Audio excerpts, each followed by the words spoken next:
Bismillahirrahmanirrahim. Dear students, you are watching educational channel KMCH. I am Khalid Mahmood from KMCH Physics Academy. Our subject is Physics of class ninth. We are solving its problems. Today we have to solve problem number 4.1 of unit number 4, which is turning effect of forces. Let us see the statement of problem number 4.1. Find the resultant of the following forces. Number 1, 10 Newton along x-axis. Number 2, 6 Newton along y-axis. And number 3, 4 Newton along negative x axis. कि हमें ये कहा गया है कि हमने तीन forces हैं, इनका रिजल्टेंट मालूम करना है। एक फोर्स जो है 10 न्यूटन की है जो कि एक्स एक्सिस की तरफ है। दूसरी फोर्स जो है वो 6 न्यूटन की है जो कि वाई एक्सिस की तरफ है। और तीसरी फोर्स जो है वो 4 न्यूटन की है जो कि नेगेटिव एक्स एक्सिस की तरफ है। तो हम इस क्वेश्चन को दो मेथड से सॉल्व करेंगे। एक तो हम इसको ग्राफिकली सॉल्व करेंगे head to tail rule use करके, और दूसरा हम इसको एनालिटिकली सॉल्व करेंगे यानी फार्मूला यूज़ करके। तो देखते हैं इसको पहले हेड टू टेल रूल के ज़रिए इसको हल करते हैं।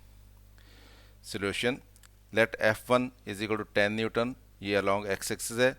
F2 is equal to 6 newton, ये अलॉन्ग वाई एक्सिस है।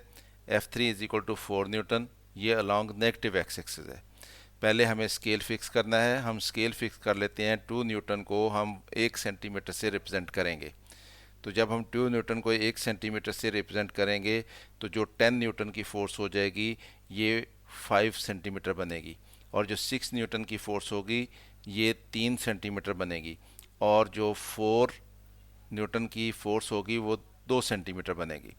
अब इस क्वेश्चन को सॉल्व करने के लिए हमारा प्रोसीजर क्या होगा।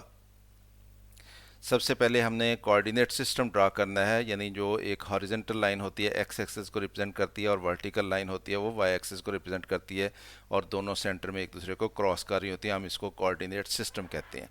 तो draw coordinate system horizontal line of x axis and vertical line of y axis. फिर उसके बाद हमने क्या करना है, हमने F1 वेक्टर को ड्रा करना है। Draw F1 having length 5 centimetre along x axis. तो हम एक्स एक्सिस की तरफ 5 सेंटीमीटर लंबी लाइन खींचेंगे और उसके एंड पे एरो बना देंगे, ये F1 फोर्स बन जाएगी। फिर draw F2 having length 3 centimetre along y axis. फिर वाई एक्सिस की तरफ हम एक लाइन खींचेंगे 3 सेंटीमीटर और उसके एंड पे एरो बना देंगे, ये F2 फोर्स हो जाएगी जो कि अलॉन्ग वाई एक्सिस हो जाएगी। फिर हम F3 वेक्टर बनाएंगे, उसकी लेंथ हमने 2 सेंटीमीटर रखनी है और वो नेगेटिव एक्स एक्सिस की तरफ ड्रा करेंगे, इस तरह से जैसे ये फिगर में दिखाया गया है। ये कोऑर्डिनेट सिस्टम बना दिया हमने, ये एक्स एक्सिस हो गया, ये वाई एक्सिस हो गया। ये हमने F1 ड्रा कर लिया अलॉन्ग एक्स एक्सिस, और ये हमने 5 सेंटीमीटर ड्रा किया। और ये हमने F2 ड्रा कर लिया अलॉन्ग वाई एक्सिस, ये हमने 3 सेंटीमीटर ड्रा किया। और ये हमने F3 वेक्टर ड्रा किया, ये हमने नेगेटिव एक्स एक्सिस की तरफ ड्रा किया, और ये हमने 2 सेंटीमीटर ड्रा किया। अब हमने इसको हेड टू टेल रूल से हमने इसको सॉल्व करना है। तो हम इस वेक्टर से आगाज़ करेंगे। ये वेक्टर F2 जो है इसकी ये टेल हम इसके F1 के हेड से जोड़ेंगे और इसको यहाँ पे ड्रा करेंगे। फिर यहाँ पे इसका हेड आएगा, हम इस F3 की टेल उसके F2 के हेड से जोड़ेंगे और उसको उसकी डायरेक्शन और लेंथ के मुताबिक ड्रा करेंगे। और फिर हम फर्स्ट वेक्टर की टेल से लास्ट वेक्टर के हेड तक वेक्टर ड्रा करेंगे, तो वो रिजल्टेंट बन जाएगा इस तरह से।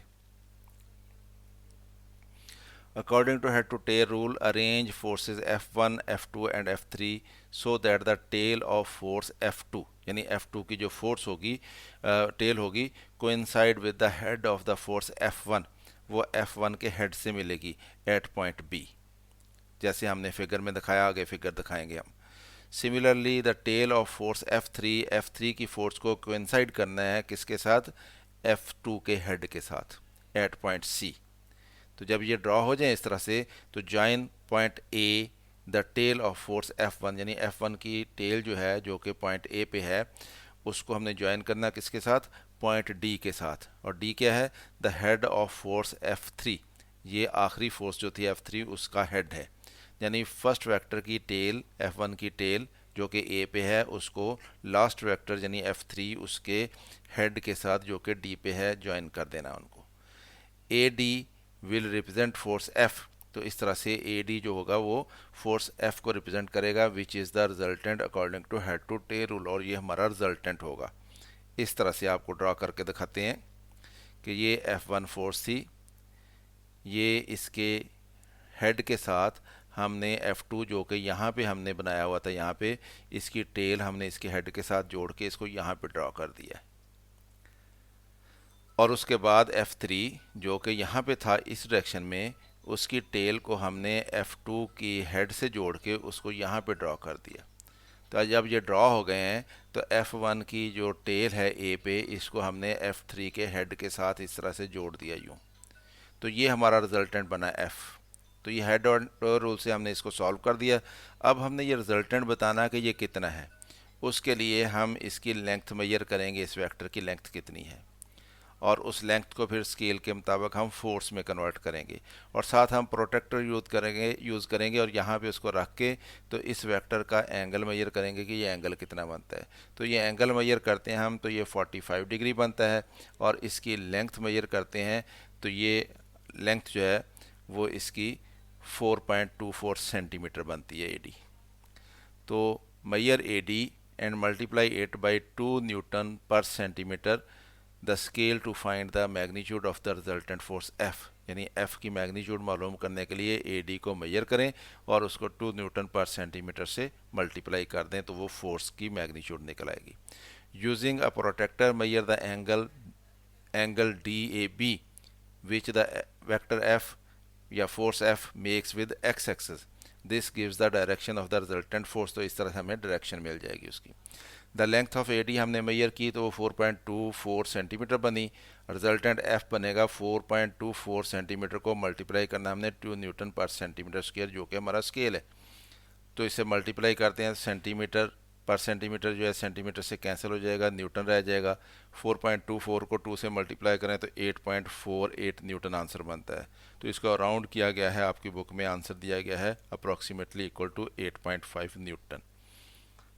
एंगल मेजर्ड बाई प्रोटेक्टर वो 45 डिग्री बना। तो इसलिए हमने रिजल्ट निकाल लिया कि जो रिजल्टेंट फोर्स है वो 8.5 न्यूटन है, और उसका एंगल जो एक्स एक्सिस के साथ बन रहा है वो 45 डिग्री है। तो इस तरह से हमने ग्राफिकली इस क्वेश्चन को सॉल्व कर लिया है। अब हम इसको अल्टरनेट मेथड से देखते हैं। दूसरा तरीका हमारे पास क्या है, दूसरे तरीके से हम इसको यूँ हल करेंगे, net force along x axis निकालेंगे पहले कितनी है, तो वो क्या कहलाएगी, एफ एक्स कहलाएगी। Net force along x axis, उसको हम एफ एक्स कह लेते हैं। तो ये इक्वल टू होगी F1 जो है ये पॉजिटिव एक्स एक्सिस की तरफ है, और F3 जो है वो नेगेटिव एक्स एक्सिस की तरफ है। तो इसलिए F1 माइनस F3 के बराबर होगी ये। तो F1 कितनी है 10 न्यूटन और F3 कितनी है 4 न्यूटन, तो ये बराबर आ जाएगी 6 न्यूटन नेट फोर्स निकलेगी पॉजिटिव एक्स एक्सिस की तरफ। इसी तरह से net force along y axis कितनी है, उसको हम एफ वाई रख लेते हैं, तो ये F2 के बराबर आएगी, क्योंकि F2 पूरा पूरा जो है वो वाई एक्सिस के अलॉन्ग है। तो ये भी 6 न्यूटन है F2 जो है, तो इसलिए एफ वाई जो है 6 न्यूटन निकलेगी। तो एफ एक्स भी 6 न्यूटन और एफ वाई भी 6 न्यूटन, और एफ हमने मालूम करना है। और हमें मालूम है कि जब हमें एक्स कंपोनेंट और वाई कंपोनेंट किसी वेक्टर का पता हो तो एफ या वेक्टर निकालने के लिए हमारे पास जो फार्मूला होता है वो F is equal to F x का स्क्वायर प्लस एफ वाई का square, square root of F x square plus F y square.